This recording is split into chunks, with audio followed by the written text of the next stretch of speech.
আপনাদের এই পাশে ভাটপাড়াতে নতুন করে আরেকটা জাহান্নামের কুকুরের আবির্ভাব হয়েছে। অতএব ও গেঁজা কোথা থেকে খায় তদন্ত করা দরকার। ও বলছে ইসলামে নাকি আছে রেপ করা নাকি খারাপ কাজ নয়। কত বড় আকার মূর্খ জাহান্নামের কুকুর, দুপায়ে পশু ছাড়া এরকম কথা বলতে পারে? কোন সুস্থ সাধারণ মানুষই কি কথা বলতে পারে? কোন ধর্ম কি বলতে পারে? বড় লজ্জা। এই সব পশুগুলো ঘুরে বেড়াচ্ছে, এদের বিরুদ্ধে প্রশাসন সক্রিয় নয়। আর প্রশাসন সক্রিয় যে গরিবের হয়ে কথা বলবে, সেই খানদানে রসুলকে তুলে পুলিশ জেলে ভরবে, তার টুপিকে বেইজ্জতি করতে চাইবে। পুলিশ এই জায়গায় সক্রিয়। ফিতনা চলছে চারিদিকে, মুসলমান ও ইসলামকে টার্গেট করা হয়েছে। অ্যাকচুয়ালি দাঁড়ানো প্রেম ও আদবের জন্য। কেউ যদি বসে সালাম দেয়, আমরা তার বিরুদ্ধে কোনো ফতোয়া দিই না। তাই আশা করব আমরা দাঁড়িয়ে দিলে কেউ না ফতোয়া দেয়। তবে কেউ যদি আমাদের বিরুদ্ধে ফতোয়া দেয়, অবশ্যই সে কোরআন ও সুন্নাহর বিরুদ্ধে, নবীর আদবের বিরুদ্ধে হওয়ার জন্য সে মুনাফিক হয়ে যাবে। কেন আমরা দাঁড়িয়ে দিই? মিশকাত শরীফ বাবুল আদব কিতাবুল কিয়াম, নবী পাককে সাহাবারা দাঁড়িয়ে দাঁড়িয়ে সালাম দিতেন। জোরে বলুন সুবহানাল্লাহ। এবং কোরআন পাকে আছে সল্লু দরুদ পড়ো ওয়া সাল্লিমু, সালাম দাও তাসলিমা। তাসলিমা মানে দিবার মতো করে উত্তম ভক্তি ভালোবাসা আদবের সাথে দাও। তাই আমরা আদবের সাথে সালাম দিই। সাদা বাংলা ভাষাই হলো এটা। দরুদ পড়লে নেকি হয়, সালাম দিলে নবী পাক সাল্লাল্লাহু আলাইহি ওয়াসাল্লাম জবাব দেয়। জোরে বলুন সুবহানাল্লাহ। তাই নবীর জবাবটা আমরা বসে নেওয়াটাকে বেয়াদবি মনে করি, তাই দাঁড়িয়ে নিই। কেউ যদি বসে নিতে চাই নিতে পারে, সেটা তার সাথে নবীর ব্যাপার। আমি কেন বীজখানে দরদ দেখাতে যাব? কিন্তু আমরা দিই। তাই আশা করব আমাদের বিরুদ্ধে ফতোয়াবাজি না করে ভাইচারা যদি তৈরি করে, তাহলে আমাদের মধ্যে একটা ঐক্য একতা হবে। দ্বিতীয় আরেকটা কথা আপনাদের বলি, কিছু ছোট ছোট ছোট ছোট ছোট বলতে অন্য ছোট কথা ভাববেন না। কিছু কিছু লোক ছোট ছোট করে আমার কাটিং করে সমাজে ছড়াচ্ছে। ওইটাকে নিয়ে আবার কিছু উলামারা রিসেন্ট দেখছি আমার নাম ধরে ধরে মাইকে নানা রকম কিছু বলছে। ওদের বলার তরিকা দেখে বুঝতে পারছি ওরা বাজারে আসতে চাইছে। কথা কিছু বুঝতে পারছেন? দ্বিতীয় নম্বর কথা, যারা বিরোধী করছে আমার নিয়ে বড় হাসি লাগছে। এজন্য তাদেরকে যদি সমাজ জিজ্ঞেস করে, হারা তুই তো আজকে মুখ খুলছিস, আব্বাস সিদ্দিকী এটা কোথা দলিল ফেললো, এটা কি করে বললো? যাদের হয়ে তোরা লড়াই করছিস, তারা যখন বলেছিল রেশনের মাধ্যম দিয়ে গায়ের ইসলামের গায়রুল্লাহর কোন খাদ্য মানুষের বাড়ি বাড়ি পৌঁছানো হবে, যেটাকে প্রসাদ বলা হয়, তখন তো তোরা ফতোয়া দিসনি যে মুসলমান খেও না, খেলে ঈমান চলে যাবে। এই দিয়েছে। দ্বিতীয় নম্বর কথা, যখন কেউ বলেছিল কোরআন শেষ হবে আমার উন্নতি শেষ হবে না, কই তোরা তো বলিসনি এই কথাটা ভুল বলছে। যখন বলেছিল দিল্লি চলে যাও, এখানে আন্দোলন করো না, কই তোরা তো তখন বলিসনি যে এটা আপনি ভুল বলছেন। সবচেয়ে বড় কথা, আপনাদের এই পাশে ভাটপাড়াতে নতুন করে আরেকটা জাহান্নামের কুকুরের আবির্ভাব হয়েছে। অতএব ও গেঁজা কোথা থেকে খায় তদন্ত করা দরকার। ও বলছে ইসলামে নাকি আছে রেপ করা নাকি খারাপ কাজ নয়। কত বড় আকার মূর্খ জাহান্নামের কুকুর, দুপায়ে পশু ছাড়া এরকম কথা বলতে পারে? কোন সুস্থ সাধারণ মানুষই কি কথা বলতে পারে? কোন ধর্ম কি বলতে পারে? বড় লজ্জা। এই সব পশুগুলো ঘুরে বেড়াচ্ছে, এদের বিরুদ্ধে প্রশাসন সক্রিয় নয়। আর প্রশাসন সক্রিয়, যে গরিবের হয়ে কথা বলবে সেই খানদানে রসুলকে তুলে পুলিশ জেলে ভরবে, তার টুপিকে বেইজ্জতি করতে চাইবে। পুলিশ এই জায়গায় সক্রিয়। তো যাক, এটা আমাদের বদনসিব যে আমার কওমের ভাইরা এদের চক্রান্তের শিকার হয়ে এদের পাতা ফাঁদে পা দিয়ে পড়ে আছে, এদের মুখ আর মুখোশকে চিনতে পারছে না। তবে আলহামদুলিল্লাহ লক্ষ নয় কোটি মানুষ জেগেছে। আর এই জাগাবার পিছনে একটু হলো আব্বাস সিদ্দিকীর অবদান আছে না নাই? এজন্য সন্ত্রাসরা, জালিমরা, খুনিরা, রেপিস্টরা, চরিত্রহীনরা, এক কথায় মানবরূপী পশুরা আমার বিরুদ্ধে নানা রকম ষড়যন্ত্র চালাচ্ছে একটাই কারণে, যারা আমাকে ভালোবেসে এই জালিমদের ছাড়ছে তারা যেন আমার উপরে হিংসা করে, ঘৃণা করে আবার জালিমদের কোলে যায়, এই চক্রান্ত চালাচ্ছে। তবে আমি এখানে একটাই কথা বলবো, আল্লাহ নবী বলেছেন প্রকাশ্য দুশমনেরা আমার উম্মতের ক্ষতি করতে পারবে না। প্রকাশ্য দুশমনেরা আমার উম্মতের ক্ষতি করতে পারবে না। বন্ধু সেজে দুশমন মুনাফিকরা আমার উম্মতের ভয় হয়, নবী বলছে ক্ষতি না করে দেয়। তা কেন্দ্রে যে বসে আছে অবশ্যই আমাদের দুশমন না বন্ধু? একটু জোরে বলবেন না, জোরে বলবেন না। কিন্তু আমাদের ক্ষতি করতে পারবে না যদি বন্ধু সেজে কোনো দুশমন আমাদের হাত পা বেঁধে ওর দ্বারা ক্ষতি করার রাস্তা না ওকে ক্লিয়ার করে দেয়। অন্যান্য রাজ্যগুলোর দিকে তাকান, অন্যান্য রাজ্যে সেকুলারের নামে যারা ছিল তারা আমার কওমকে শিক্ষা দেয়নি, আইএস দেয়নি, আইপিএস দেয়নি, শুধু গুন্ডা বানিয়েছে আর চোর বানিয়েছে। কথা কি ভুল বললাম? আজকে তারা দেখুন সাইড হয়ে গেছে। বিহারে যখন জিজ্ঞেস করা হচ্ছে আই লাভ মোহাম্মদ সাল্লাল্লাহু আলাইহি ওয়াসাল্লাম পুরো ভারতে চর্চা চলছে, লালুর বেটাকে জিজ্ঞেস করছে इसके बारे में आपका क्या राय है? वो बोलছে हम बिहार चुनाव के लिए काम कर रहे, बिहार चुनाव हमारा मुद्दा है। भाबू वो तो एक কথা বলতে পারতো যে संविधान का आर्टिकल 25 में ये इजाजत हमारे संविधान में दिए, हर मजहब अपना पसंदीदा बात करे, हर मजहब अपने जो मोहब्बत मजहब है उसी के ऊपर अमल करे। इसके ऊपर जो जोगी सरकार कानून चला रहे ये संविधान के विरोध में काम कर रहे हैं। बस এতটুকু বললেই তো বিহারের মুসলমান নয় পুরো বাংলা ভারতের মুসলমান আমরা খুশি হতি কি? কিন্তু না, ওরা বলবে না। কেন? ওদের সাথে মোহাম্মদ রসুল বিরোধী হোক আর পক্ষে থাকে এতে ওদের কিছু যায় আসে না।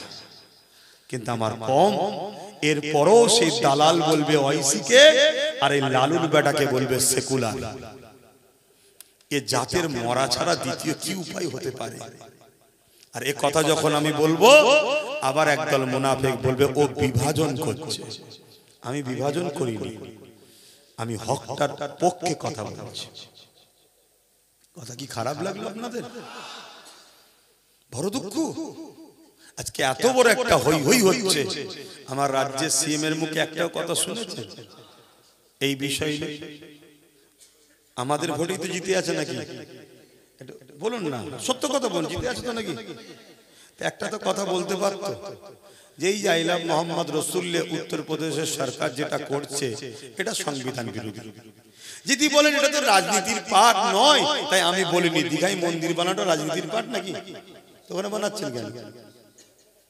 ও আমার ট্যাক্সের টাকায় আপনার ধর্মের কাজ আপনি গুছিয়ে নিচ্ছেন, আর আমার নবীর হয়ে একটা কথা বলতে পারছেন না। আর এর পরেও দেখুন এই কথা বলার পরে একদল মুনাফিক মুসলমানরা আমাকে দালাল বলবে, আর সেই শাসকের চাটুকারি করার জন্য পেরেশান থাকবে। হায় হায় হায়। যাক, আমি একটা শেষ কথা বলে শেষ করে দিলাম।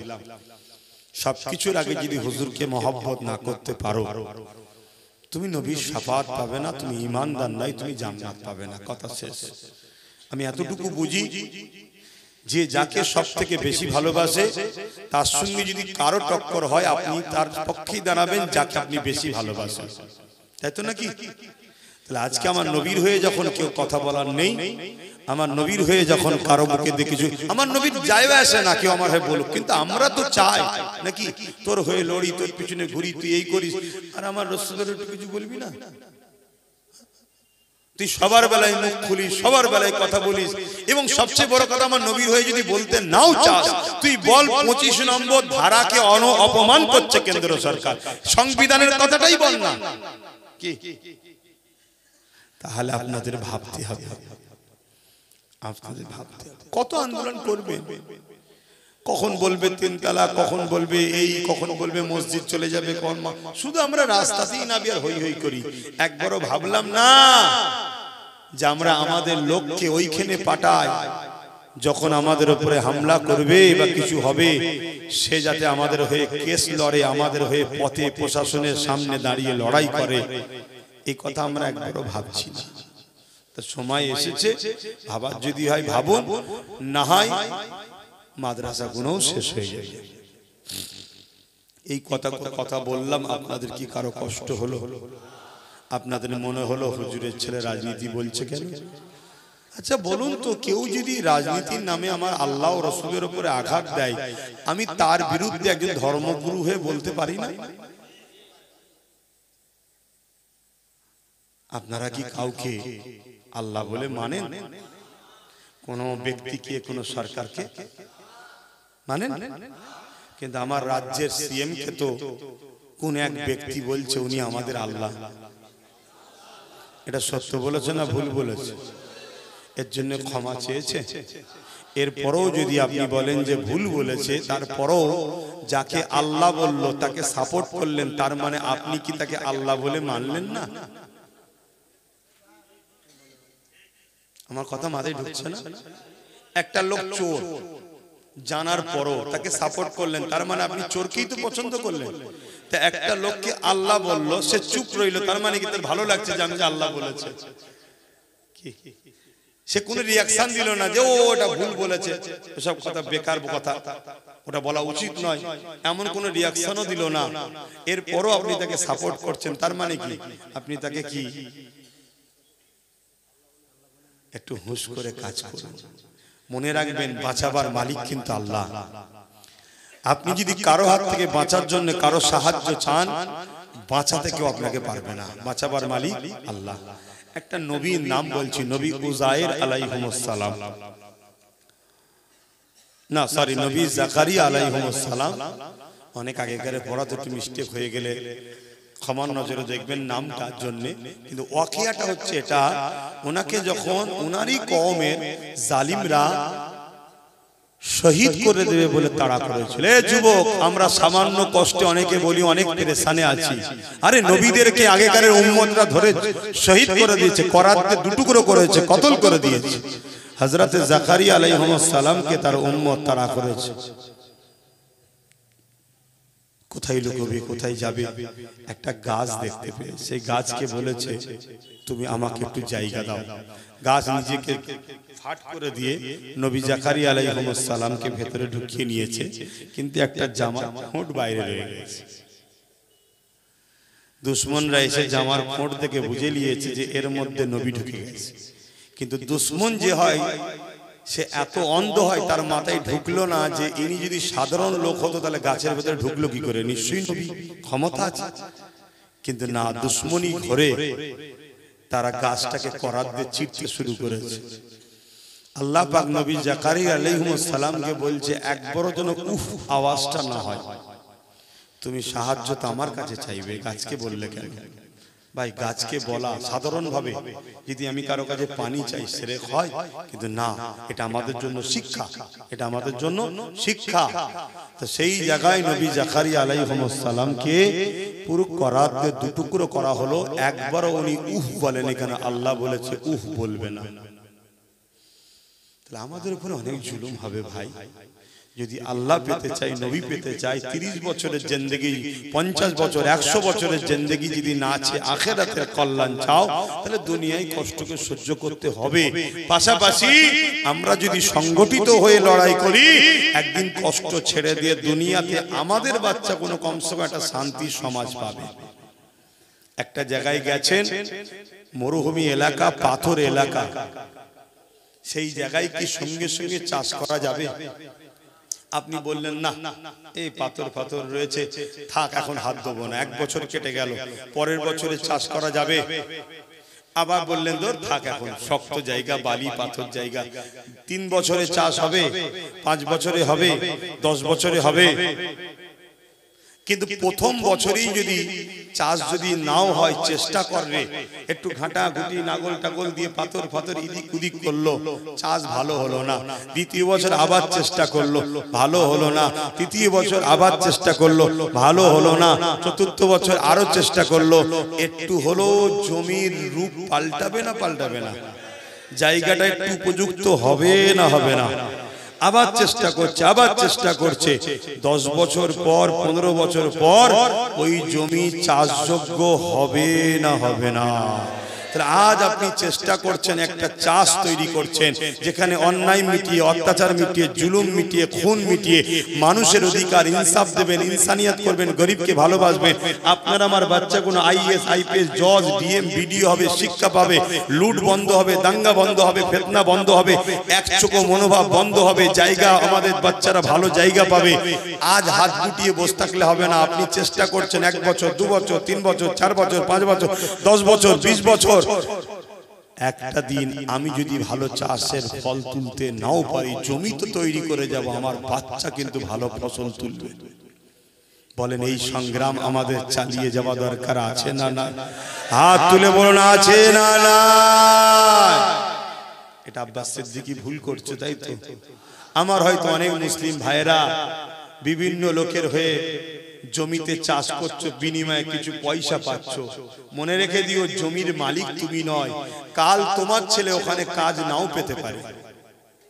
কি গো, একটা লোক একটা কোম্পানিতে চাকরি করে, মাইনে কত? 50,000। অহংকার করে বলছে আরে আমি জব করি, 50,000 টাকা মাইনে। 20 বছর ধরে মাইনে জব করলো, কি এমন তারা কি করবে? কিন্তু আপনি নিজের একটা ছোট্ট ঘুমটি করেছেন, চায়ের দোকান কি পানের দোকান, একটা স্টল দিয়েছেন ছোট্ট। আপনার ওই স্টল থেকে একদিন বাড়তে বাড়তে 2টো স্টল হবে, একদিন 3টে হবে, একদিন 4টে হবে, একদিন কিন্তু অনেক কটা মার্কেটে আপনি দোকান করতে পারবেন। শুনছেন তো? এবং আপনার পরে ওই একটা হোক আর 5টা হোক, সবকটা স্টলের মালিক কিন্তু আপনার ছেলে। আর আপনি পরের দরবারে গিয়ে 50,000, 1 লাখ টাকার যে কর্মচারী হয়ে কাজ করছে, কালকে আপনার ছেলে ওখানে কর্মচারীতে চাকরি নাও পেতে পারে। কেন? কোম্পানিটা তাদের, আপনাদের না। ছোট হোক নিজের থাক, ছোট হোক নিজের থাক।